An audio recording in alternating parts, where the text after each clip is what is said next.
예, 반갑습니다. 윤리사상 제30강 중세 그리스도교 윤리 시작해 보도록 하죠.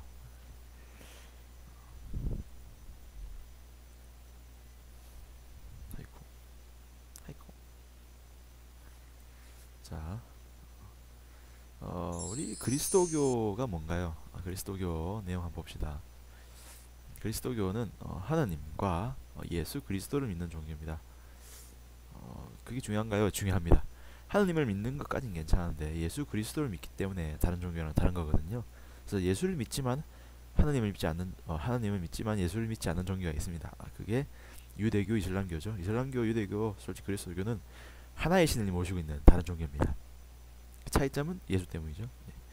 유대교에서는 예수를 메시아로 인정하지 않고 이슬람교도 마찬가지입니다. 다만 그리스도교는 예수를 하느님의 아들 그리고 구원자 메시아로 봅니다. 그래서 그리스도교입니다. 예수 그리스도니까 지저스 크라이스트. 오케이?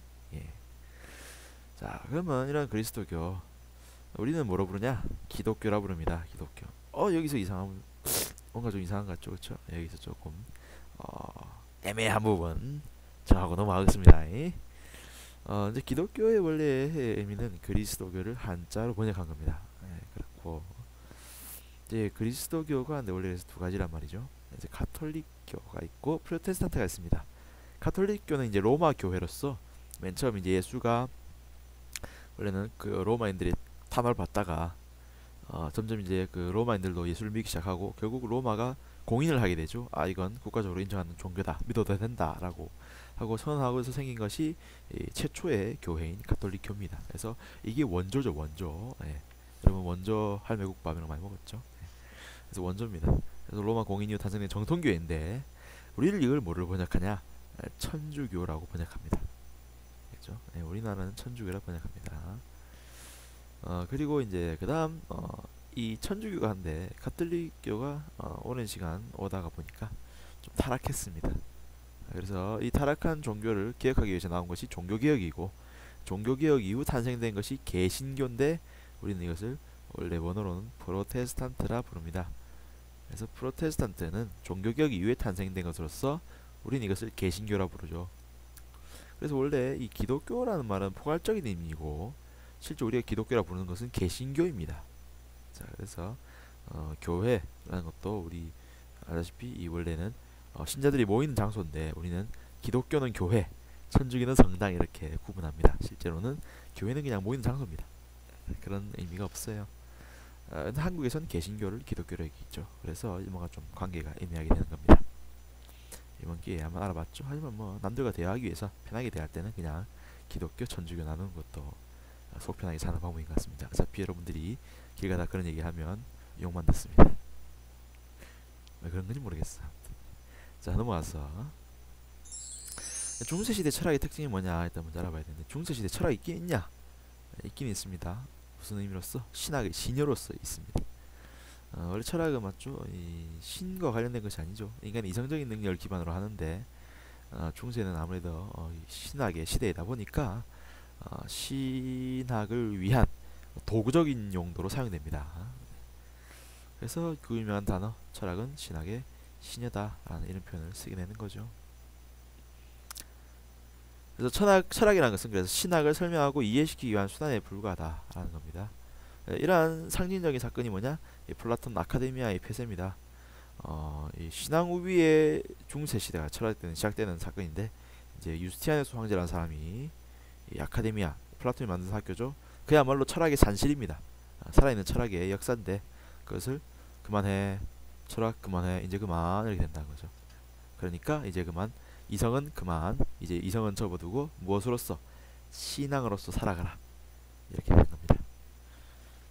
자, 그런 내용. 자, 본격적인 신앙시대의 출발이다. 네, 좋죠. 중세 철학은 그리고 두 시기로 나눠집니다. 크게 전반부와 후반부인데 전반부 시기를 교부 철학이 부르고 후반부를 스콜라라 부릅니다.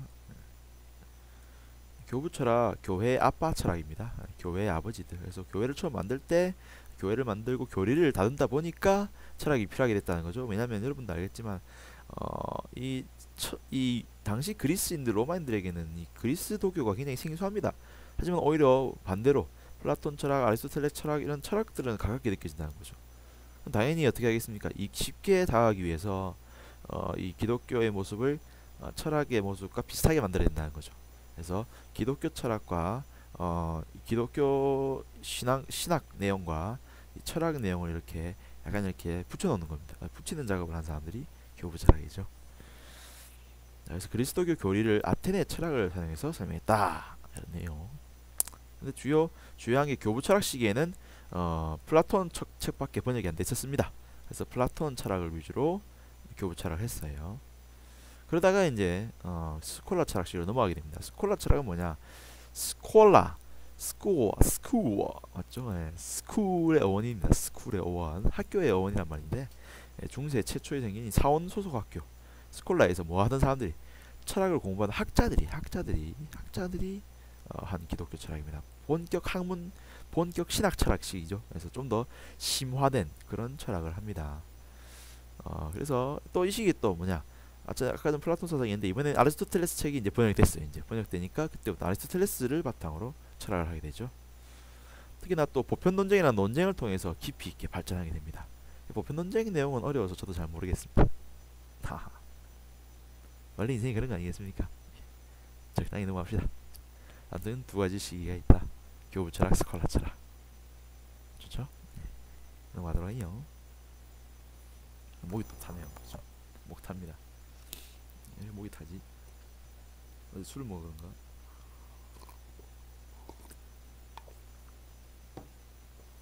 여러분들 항이가 빗발치고 있습니다. 물 먹는 소리가 다 들린다. 시끄럽다. 정신이 사납다. 지저분하다.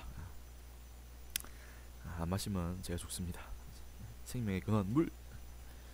자, 그림 때문에 좀 잘리네요. 교부 철학과 스콜라 철학 두 가지가 있는데 교부 철학의 대표적인 사람은 아우구스티누스입니다. 그리고 스콜라 철학의 대표적인 사람은 토마스 아퀴나스죠. 그래서 아우구스티누스는 이 플라톤주의 수용했고 스콜라 철학은 아리스토텔레스를 수용했습니다. 보자면 교부 철학과 스콜라 철학을 구분할 수 있는 이유는 신앙과 이성입니다. 당연히 초기이기 때문에 철학적이보다는 믿음에 더 가깝다는 거죠. 그래서 당연히 신앙 혹은 믿음이 이성의 우위에 서 있습니다. 하지만 스콜라 철학 시기에는 이제 신앙과 이성을 어떻게 조화시키려고 한다는 거. 그래서 이성도 굉장히 중시합니다. 그래서 이성적인 부분들이 많이 등장한다는 거죠. 그래서 신학에 굉장히 이성적이고 철학적인 설명이 많이 들어가게 됩니다. 그리고 교부 철학은 당연히 아까 말했던 신앙 우위 조화 이런 내용이고.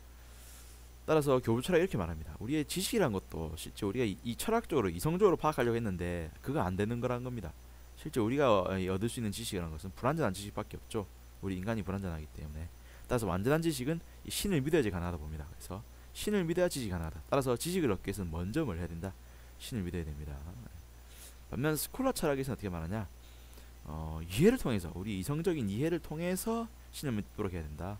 그래서 무턱대고 믿으라 하지 말고 적절히 이해시켜서 좀 이해시켜서 믿게 하자. 그래서 이해를 통한 신을 믿도록 한다. 이런 부분들이 조화에 들어간다는 거죠.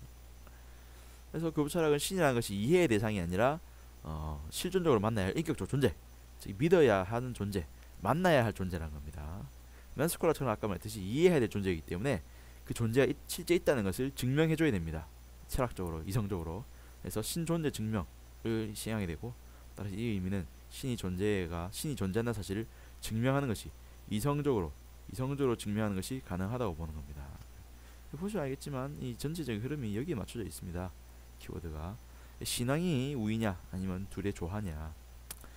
당연히 이성의 우위는 절대 나올 수가 없는 겁니다. 그것은 신학의 시대가 아니겠죠. 그래서 무조건 이성이 밑에 있는데 다만 그냥 무조건 믿으라고 할 것이냐 아니면 이해를 통해서 믿게 할 것이냐, 그 차이인 겁니다. 그래서 앞시기를 교부 철학, 뒤시기를 스콜라 철학 이렇게 되는 거죠.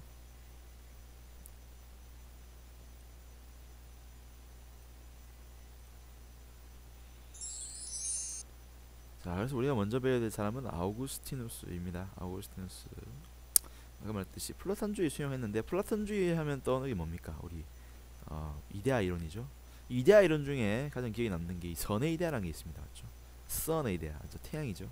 태양에 비유된단 말이죠. 이 선의 이데아는. 그래서 어떤 절대적이고 어떤 모든 진리의 근원이죠. 모든 진리 인식의 빛이고 근원이다. 그래서 이걸 그대로 가져옵니다. 아까 말했듯이 이 초기 교부 철학은 다른 게 아닙니다. 이전 시기 이미 그리스인들이 갖고 있는 철학에다가 신학을 갖다 붙여주는 거죠. 예. 그렇게 해서 이해가 쉽게 하는 거니까. 그래서 이 선의 이데아를 곧 신으로 보면 됩니다. 그래서 태양을 신으로 떠올리면 이해가 잘 될 겁니다. 그렇죠? 요게 신이라고 생각하면은 이해가 좀 잘 됩니다. 그래서 조명설을 주장하게 되죠. 그래서 신은 이 진리에 비춰지는 빛이라면 태양 우리가 보면 알겠지만 우리가 사물을 보기 위해서는 빛이 필요합니다. 그렇다면 우리가 진리를 얻기 위해서는 진리의 빛이 필요하죠. 그러한 진리의 빛은 누가 쏴줍니까? 그것은 신이 쏴준다는 거. 오빠 나이샷. 그래서 신의 은총이 없으면 진리 인식은 불가능하다. 그래서 진리를 얻기 위해서는 우리가 보통 신을 믿지 않고 먼저 이해하려고 하고 진리를 얻으려고 하는데 진리라는 것도 불완전할 수밖에 없죠. 우리 인간이 하는 것은 우리는 어디까지나 역시 또 그림자를 볼 뿐이니까. 그래서 신이 빛을 비춰줘야 된다라고 해서 먼저 신을 믿어야지만이 빛을 진리를 얻을 수 있다는 내용입니다. 갑자기 코를 막 긁죠. 간지럽습니다. 코 안이 간지럽네요. 자, 방송을 시작하면 대책이 없습니다. 그래서 원래 이 얘네들은 다 준비해서 나오는데 선생님은 대책 없이 나오죠. 그래서 코 이제 긁고 있고 죄송합니다. 좀 더 관심을 가질 수 있겠죠.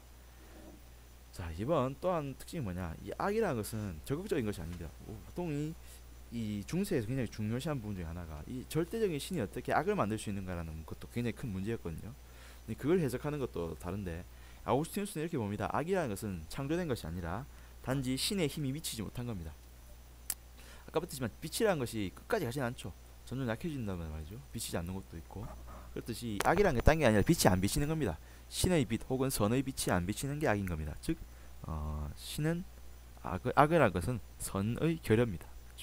빛이라는 것이 어둠이라는 것이 원래 빛의 결여이듯이 악이라는 것은 선의 결여다 라고 생각하면 되겠죠.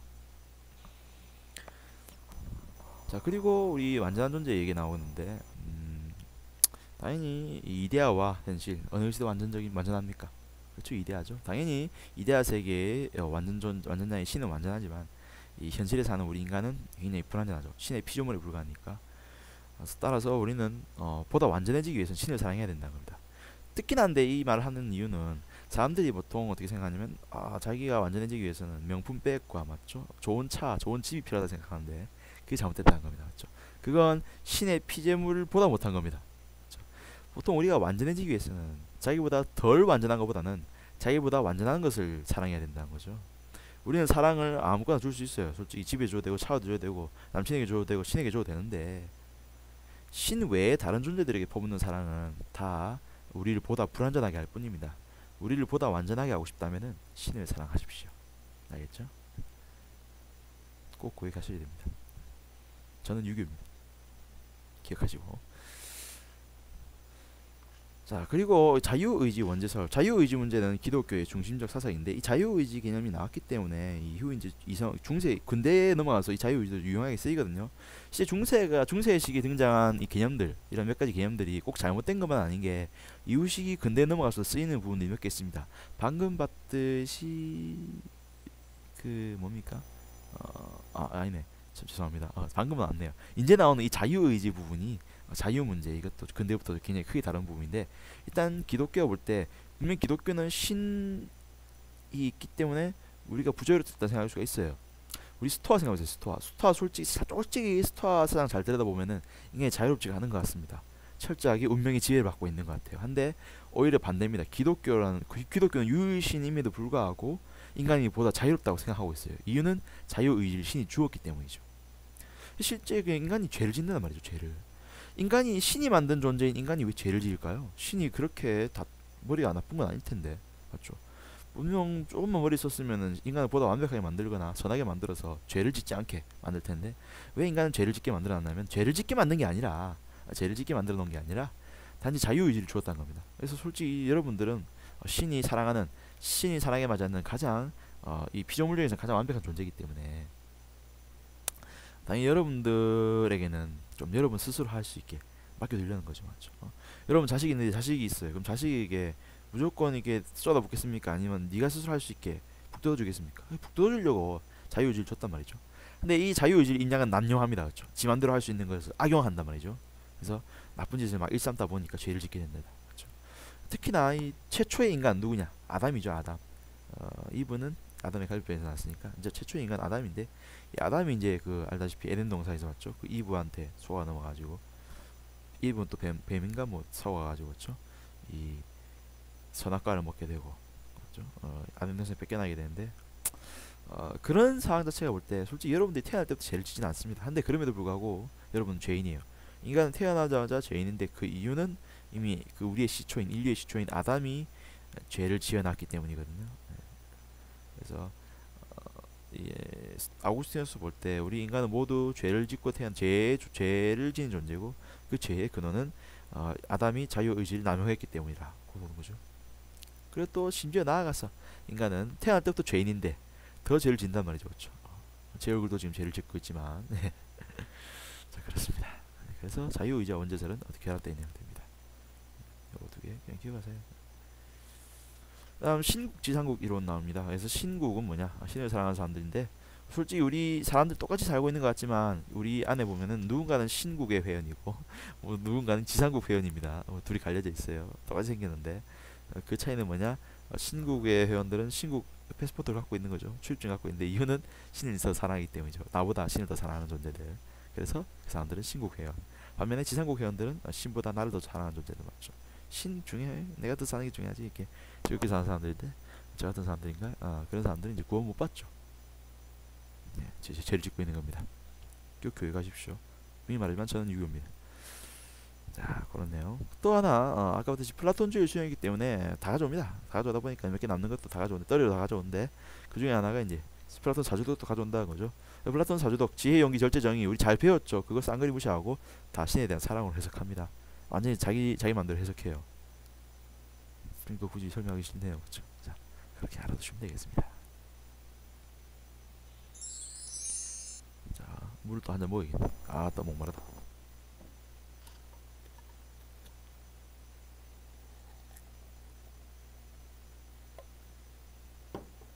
물 맛이 끝내줘요.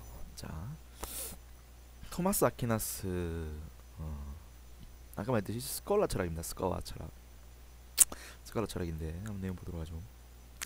이 아리스토텔레스를 수용했다. 아까 말했던 부분이죠. 이제 원래는 이 저작들이 번역이 돼야 되니까 번역이 좀 오래 걸렸습니다. 기나긴 세월을 거쳐서 이제 뒤늦게 번역이 되니까 읽기 시작했고, 그게 이제 철학사로 수용되는 거죠. 그래서 아리스토텔레스 철학을 이제 신으로서 활용하는 장면이 나옵니다. 제일 먼저 생각한 게 아리스토텔레스의 세계관 자체를 가져오는데, 그 세계관이 가장 기본 특징이 아리스토텔레스 알다시피 목적론적 세계관입니다. 네가 공부를 왜 해? 공부를 하는 이유는 대학에 가기 위해서, 대학을 가는 이유는 취업하기 위해서, 취업하는 이유는 돈을 벌기 위해서, 돈을 버는 이유는 결혼하기 위해서, 결혼하기 위해서는 점점 거슬러 가다 보면 그 끝에 행복이라는 게 있다. 그래서 원래 이 모든 존재는 목적을 지니고, 그 목적이라는 것은 또한 수단적 목적, 본래적 목적, 수단적 목적, 본래적 목적 연사된다는 거죠.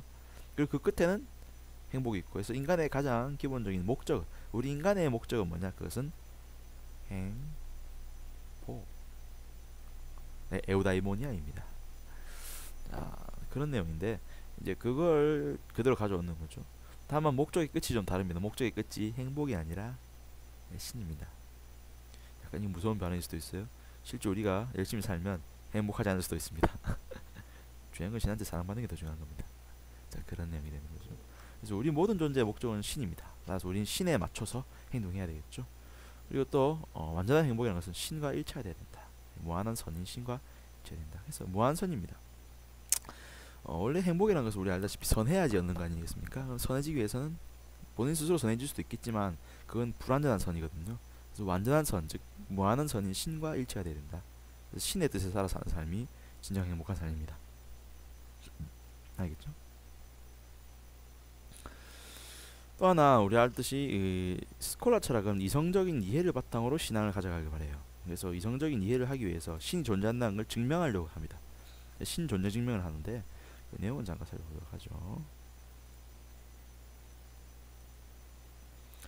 자, 그래서 신 존재 증명 내용은 다섯 가지입니다. 물질이 운동하는 원동력, 즉 최초의 원동은 신에게서 나온다. 모든 인간관계에서 최초의 원인은 신에게서 나온다. 우연이 있다는 표현도 있어야 한다. 그 표현은 신에게서 나온다. 불완전이 있다면 완전히 있어야 한다. 그 완전은 신에게서 나온다.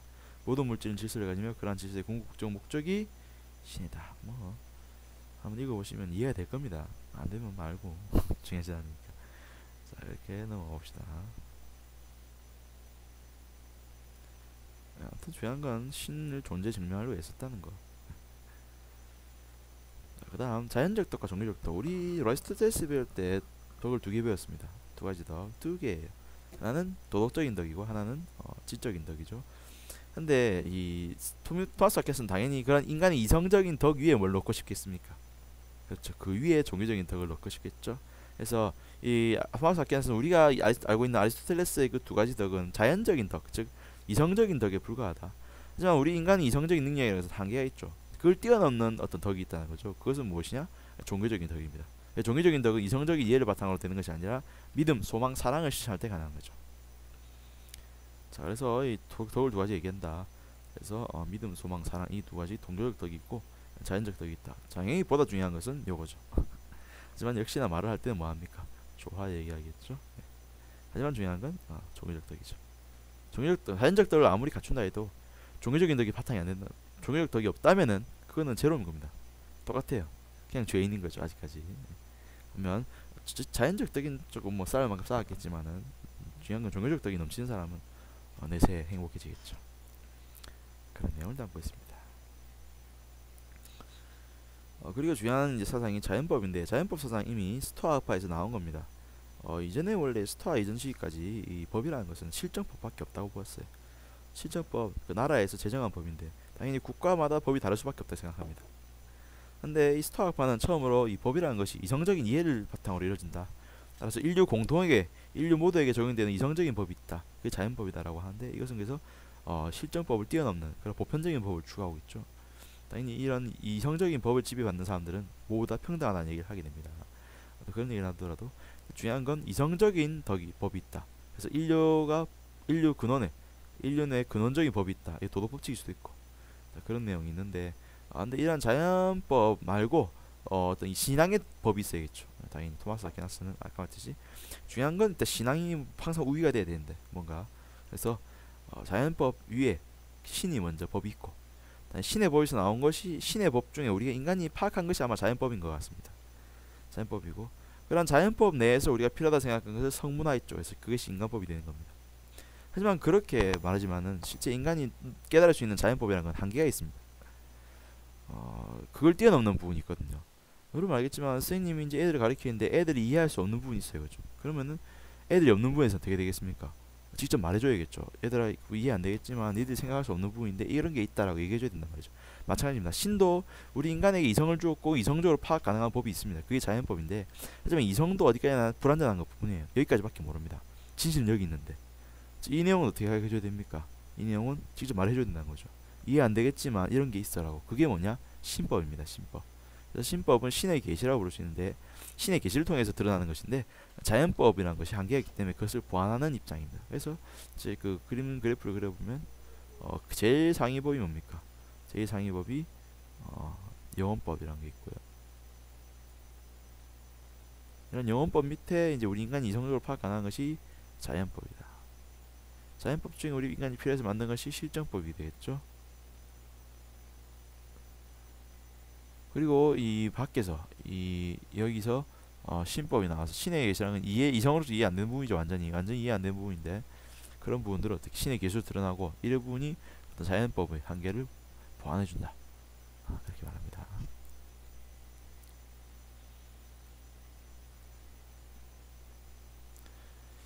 자, 이런 자연법 사상도 배워봤고 나중에 자연법 사상은 법의 근원이 되거나 혹은 만민평등 사상 항상 연결됩니다. 그런 거 꼭 기억해 두시고 그다음 악은 창조된 것이 아니다. 다시 말하지만 기독교의 중요한 또 주제 중에 하나가 완벽한 신이 악을 창조했는가라는 문제인데 그걸 역시나 또 해결한다는 거죠.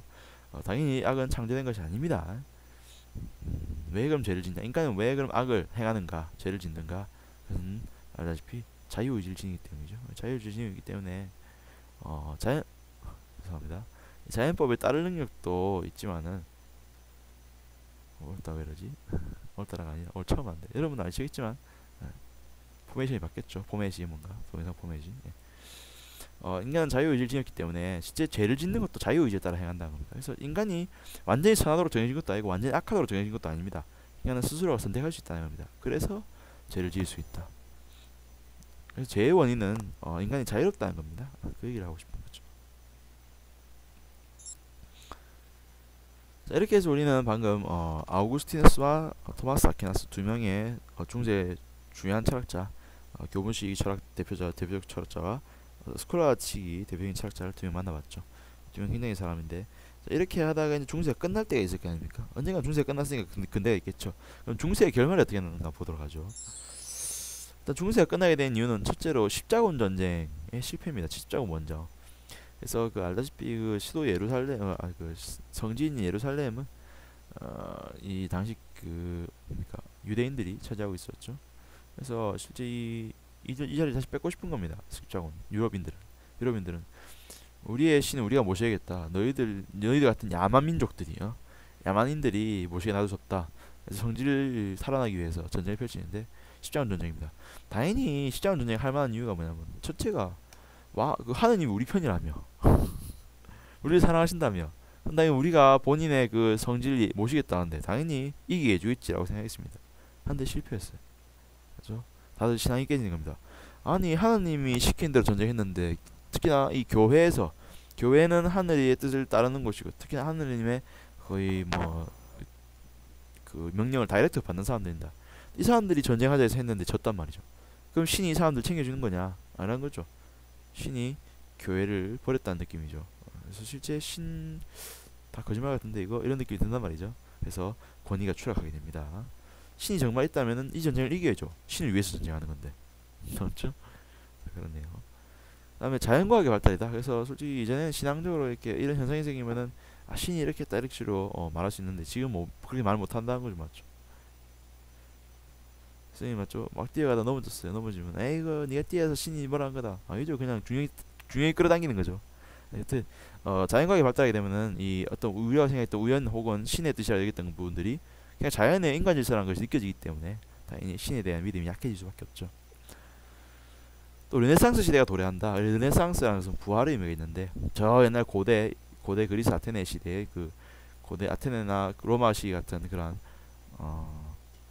이 인간 중심주의를 다시 되돌리고 싶은 겁니다.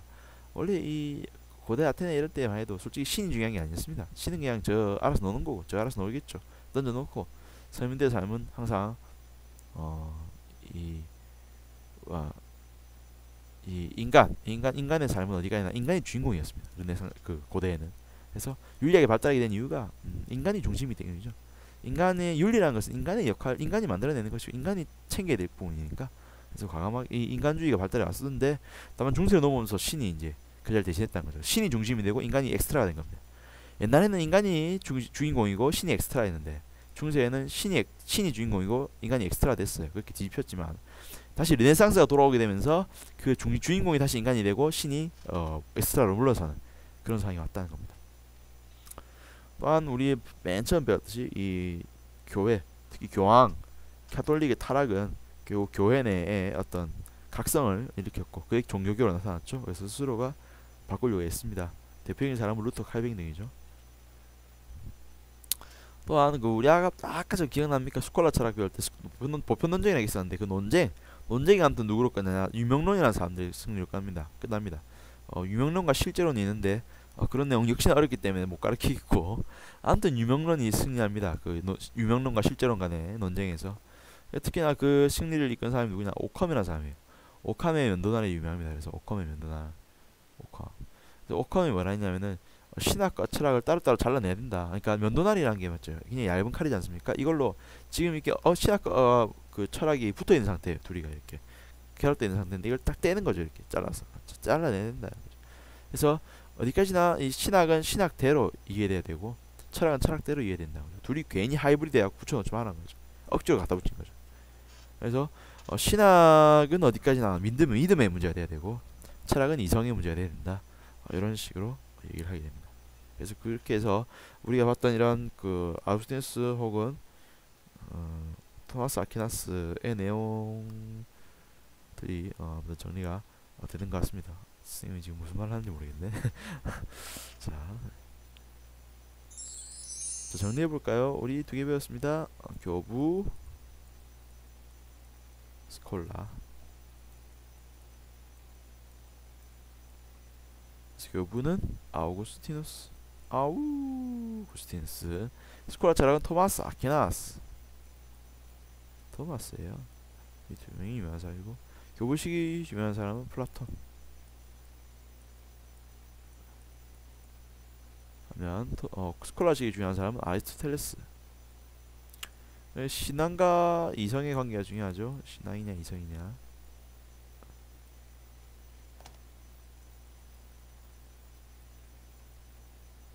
당연히 교부 철학식에는 어떻게 됩니까? 그렇죠. 신앙이 보다 위에 있는 거죠. 일단 믿어야 된다. 일단은 믿어야 돼. 이성적인 이해 힘들어. 우리 인간 이해가 인간적인 이성이 한계가 있기 때문에. 그러나 스콜라 철학식은 어떻게 합니까? 이성적인 이해를 바탕으로 믿어야 된다는 거죠. 그래서 둘의 조화가 중요시 된다고 보는 겁니다. 자, 이런 내용들 한번 살펴봤어요. 자, 그럼 문제를 한번 풀어볼까요? 자, 한번 빨리 한번 풀어보시기 바랍니다.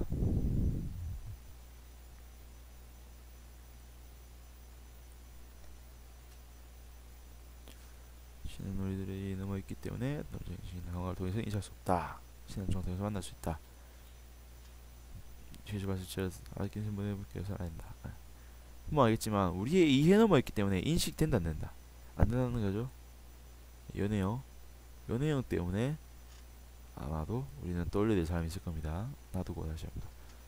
그래서 믿어야 알기 위해서 믿어야 한다. 이 부분 지식을 알기 위해서 먼저 신을 믿어야 된다는 거죠. 신이 빛을 비춰줘야지 진리할 수 있다. 그래서 아우구스티누스에 대한 설명이 되겠습니다. 자, 아우구스티누스라고 적어놓고 한번 보죠. 세상의 모든 만물에 신이 깃들어 있다. 이걸 우리가 범신론이라고 부르는데 이건 저 이후에 나타나는 스피노자라는 사람에게 나타나죠. 범신론입니다. 범신론의 특징은 유일신 어떤 이 기독교가 갖고 있는 신념이 아닙니다. 한 우주 전체가 다 신이란 거예요. 원래 이 기독교적인 신이 뭐냐면은 현실이 있고 현실 외부에 저 이데아 혹은 천국에 따로 계시는 분이고, 반면에 이 스피노자가 말하는 범신론은 지구 전체가 그냥 곧 신인 거예요. 우리가 곧 신이고 우리가 곧 신의 일부인 겁니다. 그런 식이 되는 거죠. 나중에 좀 배우게 될 겁니다. 다음 이번 세계는 자연법의 지배를 받아 운행된다. 이번에 스타죠, 그렇죠? 스타과 자연법 얘기 나왔습니다. 자연법 비슷하긴 하지만은 내용 보세요. 이게 어디 이 아우구스티누스의 자연법 사항입니다. 지혜받아 운행된다. 실제 자연법을 지혜받는다는 거 얘기하고 있죠. 단 3번 신의 존재 이성적으로 증명할 수 있다. 이건 아마 토마스 아퀴나스에 대한 내용이 될 것이고, 아퀴나스. 다음 4번 신은 실존을 통해 만나야 일급 존재. 이거 답이죠. 이거 이게 답입니다. 동공이 너무 크네요. 이렇게 하게 되고, 참된 행복은 노골적인 동공을 사용하면 아니죠. 이능도 솔직히 원래는 전 상관없겠지만 토마스 아퀴나스에 대해서는 좀 헷갈릴 수도 있겠지만, 중요한 건 도덕적인 삶을 통해서 얻는 것이 아니라 신을 사랑하고 그러한 신이 또한 그런 인간에게 어떻게 은총을 내려줄 때야만 가능하다는 겁니다. 참된 행복은 일단 우리가 먼저 신을 사랑하면 신이 보고서 우리가 정말 좋은 존재라면은 참된 행복을 준다는 거죠. 그렇게 봐야 됩니다. 그래서 답은 4번이 되네. 자, 아무튼 오늘도 이 중세 기독교 철학 배우면서 수고 많으셨습니다. 다음 시간에 또 만나도록 해요. 바이.